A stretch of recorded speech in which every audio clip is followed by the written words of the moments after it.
So growing up, Halloween was in New York was insane. Like I've mentioned it before. It was a lot of fun. It was crazy. And I thought it would be cool. I had some of my old friends, and I'm talking about these are like my earliest friends in my childhood. Like we've been friends for 30 years. Mm-hmm. And I had them call in and leave some messages about what Halloween was like growing up. So we'll get into this. The first message is from my friend Juan and Rob. And like I said, they're old childhood friends from my building. So let's listen to that. What's up, Mike? How you doing? It's me, Juan. What's up? It's Rob. How you doing, Mikey? And we want to wish you guys a happy Halloween, man.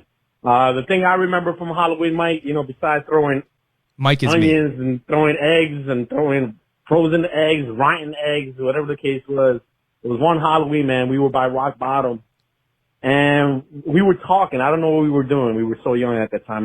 Maybe we were 11 or 12, whatever the case was. Rock Bottom was like but then pharmacy. I remember hearing screaming, and there was like 30 or 40 guys, as kids, running down, screaming like some Braveheart thing, and they started bombing eggs at us, man. They started throwing eggs. All I remember is us running. I know you hit underneath the car. We all split up. Muhammad, we went inside the building. Peter and Rob, I have no idea where they went, but at the end of the day, we all met up, and we were like, "Yo, that was just crazy." So if you want to pause it during Halloween in Flushing. What you remember, Rob? Yeah, I remember in New York, man.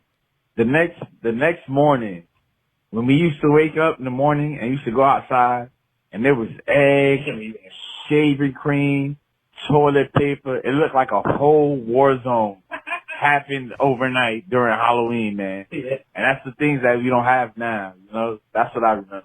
Yeah, I could say it's still safer now than it was before. I remember people throwing batteries down the roofs, or frozen eggs, rotten eggs, anything to hurt people at that time. But Halloween changed a lot, in my opinion, man, but for the better. Yeah, man. That's what I remember, Mike. All right, Mike. Hopefully you and your family are doing good, man. Much love. Peace. One love, brother. Happy Halloween again. Crazy. So, yeah, that was Halloween growing up. What were you going to say? Well, I was just going to say, I don't believe that you guys were, you were doing all of this and no cop showed up. So I should. Because here, it's not going to happen. No, somebody's going to tase you. No, so let me explain. This was Flushing, Queens in New York in the early 90s, Mm-hmm. So, yeah, maybe mid 90s, something like that. And, we're all getting to be teenagers. So what happens is in Halloween during the day, like when you get out of school or when the sun is out, that Halloween is for everybody, So as kids, we would get our costumes, and then you would think, we got these big 7-10 story buildings, mm-hmm. and you just go from the top floor to the bottom floor and you just hit up all the doors and get your candy. So what we would do is we would go into the staircases on the floor. So we would go from the bottom to the top collecting candy, and then we would go into the staircase and we would all switch costumes and then go back and get more candy. But the thing was, when the sun went down, mm-hmm. you would see the neighborhood start to change. You would see people starting to go inside.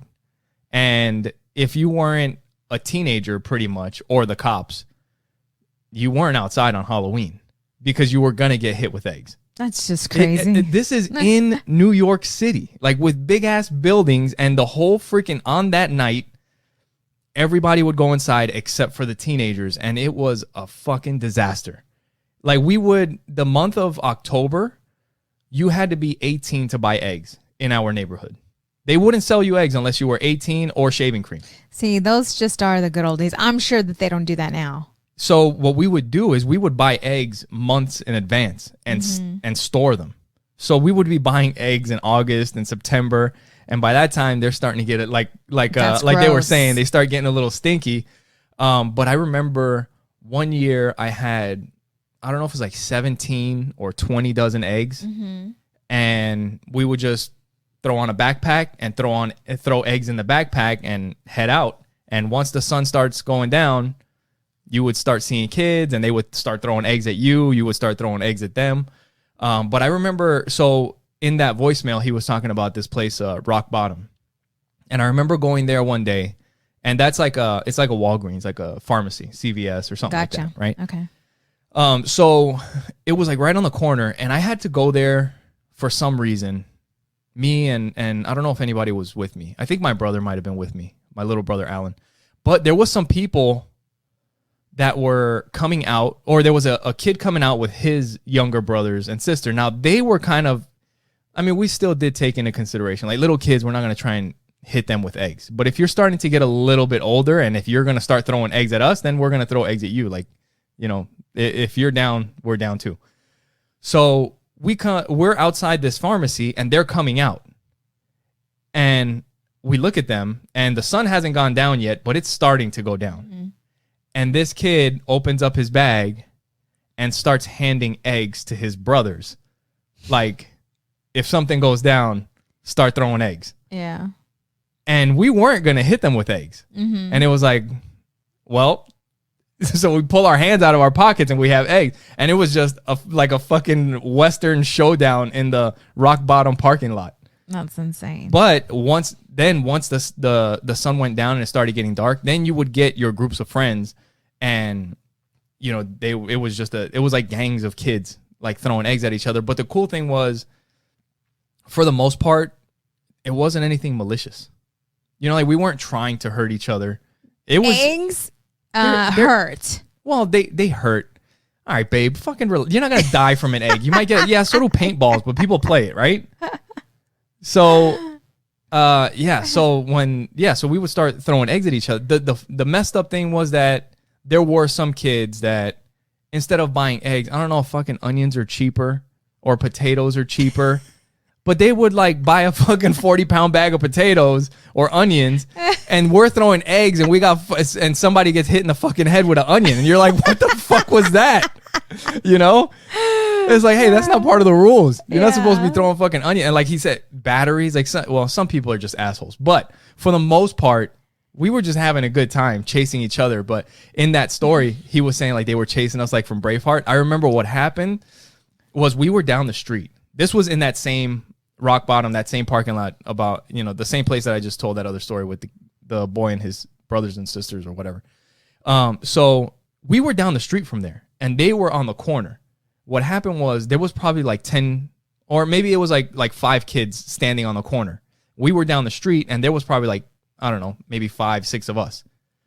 And we're like, hey, you see that group of kids over there? And they weren't paying attention to us. Mm-hmm. And we're like, fuck it, let's start bombing them, which what that means, like, let's start throwing eggs at them. And so we're halfway down the street, and we start launching eggs at these kids. What we didn't notice is that around the corner was the rest of their crew. And they had like 40 people. Mm. And we had like 6. And all of a sudden, the whole crew starts running down and we're like, holy shit. And we just split. Like, everybody just split. Like he was saying, people ran into the building. I ran right across the street and ducked behind a car. And there's people going trick-or-treating. So I took my mask off, and I tucked my backpack underneath the car. And I just got up when they weren't looking and started walking down the street. And I remember somebody was like, was he one of them? And then somebody was like, no, that's not. And I just kept walking like I didn't hear anything. I was like, fuck, they're going to come after me. You know, if they would have caught me, I would have been screwed. But one of the coolest things was later on that night, like a couple hours later, on a different block, we're still, you know, we ended up meeting up again, and we're chasing people, throwing eggs and all that stuff. And we run into a couple people from that crew, and we were explaining to them what happened. And they were like, that was you guys? And we're like, yeah, that was us. And they were like, we were in that crew and we're like, what? And then they were like, yeah, we're going to meet up over here or something. And we all ended up joining, like us and them, and the crew got bigger. And then we started, and I think if I remember right, that year, it was kind of like one of those things where we would look for other crews and kick their ass and throw eggs, and then they would kind of join us. Okay, so that's where you learned all your recruiting skills? It's called teamwork, right? So yeah. So that's how you learned all your recruiting skills? Yeah. But no, man, it was so much fun. Oh, you were saying the police. So the police were out, but they weren't arresting people. So usually we would have our masks on, but once it started getting hot and throwing eggs, you didn't really want to be wearing a mask. So usually that night we were dressed all in black jeans, black hoodie. And instead of wearing a mask, we would just paint our faces black. Like our whole face was painted black. That way if you're sweating, you're not underneath the mask. But the cops would stop us and they would just walk up to you and start smacking you in the pockets. Like they would hit you. Because they knew. Boom. Yeah. Because they knew that in the pocket of your sweats you probably have eggs. Yeah. So they would hit your pockets in your pants. They would hit your sweatshirt. They would hit your hood because sometimes we would stash eggs in the hood. Yeah. And if we had a backpack, they would make you open your backpack and dump all the eggs on the street so that they would all break. But they wouldn't arrest you. And then we would just run back to the house, grab more eggs, and run back out to the street. Yeah. Do you imagine our kids do that? I'd kick their butt. That sounds like a different world, doesn't it? Yeah. In New York City, does I'm that? Like, I can't see. Can you imagine? Like you've been there to that building. I mean, we would go up to the roof of the building and throw eggs off the building at the people that were down below, like 7 stories down, 6 stories down. Yeah. No, it sounds like a lot of fun. And that's what boys do. That's what on the other podcast, I'm like, boys have so much fun. Yeah. Like girls were in the house, doing our thing, putting makeup on and whatever. And you guys are out there bombing each other and playing. Shaving cream. Throwing potatoes and batteries at each other. I can't imagine.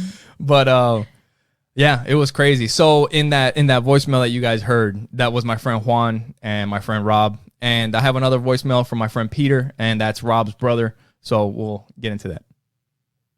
How's it going, man? It's Pete Rodriguez, man, Georgia. I got a Peter story from about Georgia. a Halloween back in New York. Might have been 98. It was my friend Mikey Wine, my brother Rob, Joey, Chris, everybody, Muhammad. Man, so, yeah, I had on shoulder pads. I might have had a Raider shirt. It was all black. And when I bombing, bombers when, you go out with eggs. And so like I said, usually we're wearing black. So he says he's wearing the shoulder pads, a Raider shirt, and he's got his eggs. Hey, man, how's it going, man? It's Pete Rodriguez, man, Georgia. I got a story about a Halloween back in New York. Might have been 98. Sorry about that. It was my friend Mikey Wine, my brother Rob, Joey, Chris, everybody, Muhammad. Man, so, yeah, I had on shoulder pads. I might have had a Raider shirt. It was all black. And when I bombing, bombers when, you go out with eggs and, toilet paper, shaving cream, just catch with them all day, just give it to people. They with the eggs, you got to stay them jokers for about 3 months to get a good stink egg. So he will buy his eggs and then, 3 months in advance. People took to another level and had like firecrackers. But man, caught some guys we didn't like. So we throwing big, frozen onions and eggs, pineapple, whatever we got. Threw a pineapple at a window, a bus window, bust open, trying to get these guys. One of the guys turned around to an M80, man. So this guy, we're throwing eggs out the windows because my friend Juan, he lived on the 5th floor. We all lived on the 5th floor, but his window faced the street. So sometimes we would just open up the window in his kitchen or one of the bedrooms in his house and just start throwing eggs out the window or go up to the roof and throw eggs from the roof. But he was saying that like people would step it up and somebody threw an M80 firecracker at him, which is pretty much like a little piece of a stick of dynamite from what I heard. I don't know if that's true or not, but it'll blow your fingers off or whatever. And somebody threw it at his chest. Mm-mm. Hey man, how's it going, man? And my bad. I thought I had it paused. But yeah, so he was talking about how they threw the firecracker at him, and like the batteries, it was just a mess, a disaster. But it was one of these things like we look forward to it every year, because we knew it was kind of like we could do within reason. You can pretty much do whatever you want, Mm-hmm. So that was Juan, Rob, my friend Peter, and like Rob was saying, the next day when you wake up and you go out to the street, it looked like a freaking war zone. It was eggs, toilet paper, shaving cream all over the streets, and there was the power company. Con Edison was the power company, and for some reason it was kind of weird because they would like drive through the neighborhood, obviously whenever they were fixing stuff or whatever. but it seemed like they were always out on Halloween. They were always out. And we would be going after each other, and the power truck would turn the corner and come down the street. And it was just like everybody's focus turned from throwing eggs and bombing each other to that truck. And the truck would drive slow. So this is why I'm thinking, like, they would drive slow down the block, maybe because they couldn't see because of the eggs and the shaving cream. But everybody's attention turned towards the truck, and we would just light that truck up. Just completely covered in toilet paper, eggs, shaving cream, all of that. I'd be pissed. No. Would you? Hell yeah! Somebody's egging my car. Yeah, but yeah, I don't know. It's weird I because don't know. I don't know if that happened anywhere else in New York City, but I know it happened in my neighborhood in Flushing. It happened. Yeah. But I don't know if it happened like even in the adjacent neighborhood, like right next to us. Like I don't know if that happened. But it was so much fun. It was crazy. But that's something that doesn't happen anymore. Yeah. Doesn't happen. Would you let the kids, if that was something that happened, would you let the kids do that? No. Nah, I don't want them egging cars. Would you? It's not egging cars. We're not going after cars. We're going after each other. Anything and everything, pretty much. We're going after each other for the most part. No, he could do it without my knowledge. I'm going trick or You'd treat. be okay. Here's some eggs, babe. Go have fun. You know what? Growing up, like I had, so that one year that I had the 17 or 20 dozen eggs, like I had them all pretty much like staged at my front door. So my dad, my stepmom, like they had to know, and he knew. And because I would leave the door, that was like the only day that we would leave the door unlocked so that we could run upstairs, grab more eggs, throw them in the backpack, run out. And yeah. Dude, my mom would have beat my ass. I remember one time, like for real. So when you enter the building, there's like this little room. So you enter the front door, and then there's all the buttons for the apartments in that building, right? Yeah. And you press one of the buttons, and they got to let you in through the other door. Okay. You know what I mean? So it's kind of just like this little room. And one time I was running from some people, and I thought I was slick, and I ran into the building. And usually if you want to get in quick, you just hit all the buttons, and somebody's going to let you in. So I'm sitting there and I'm fucking hitting buttons, hoping that somebody's going to let me in, because if they let me in, then the door locks behind me and I have a chance to just run up inside the building or run out the back of the building or something. Well, nobody let me in. And somebody saw me go inside that building. And all of a sudden, this dude walks in and I'm like, oh, fuck. And he has eggs in his hands, in his pockets. I had ran out. So we're in this little ass room and he starts throwing eggs and I'm like moving and dodging, and he missed with all the eggs that he threw at me except for his last one. And he was like, I'm not going to miss with this one. He just goes and bam, just smacks me right in the head. And I just had eggs just dripping down my head. Yeah. Was it a stinky egg? No, that one, luckily that one wasn't a stinky egg. I mean, you know, sometimes we would get the stinky ones and some people wouldn't. Yeah. No, those are good memories. Like it was crazy.